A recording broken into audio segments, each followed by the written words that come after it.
Magandang araw mga kaibong simbahan. Kasama ko ngayon si Ate Clarinet at syempre Kuya Julius.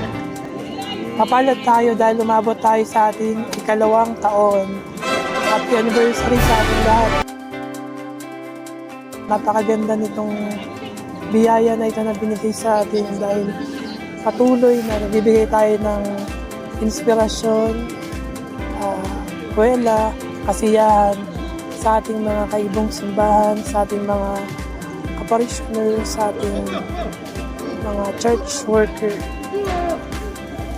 Ayan, gusto lang namin mag-thank you sa inyong lahat sa suporta, sa pagmamahal, hindi lang sa amin, kundi sa ating mga kaparokya, sa mga bawat post na ginagawa namin, na hindi lang para sa amin, kundi para sa ating lahat.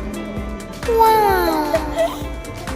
Ate Clarinet, ano yung pinakang tumatak sa'yo na meme na ginawa natin sa ibong simbahan?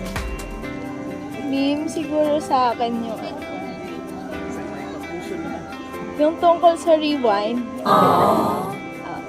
Mag-serve ka pang bata pa kasi walang rewind ang game.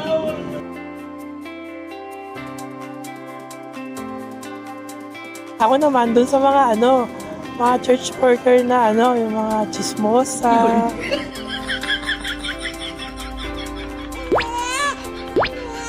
Diba? Nakaka-relate naman talaga tayo dyan.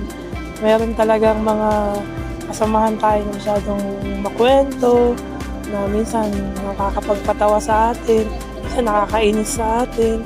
Pero ganun talaga, hindi naman tayo perfecto na church worker. Ang mahalaga, araw-araw na pinipilit natin maging banal, pinipilit natin magbago, pinipilit natin magpatuloy. Kasi mas mahirap naman yun. Diba? Sabi nga, pag di ka nagsimba, pag hindi ka nagdasal, mas mahirap yun.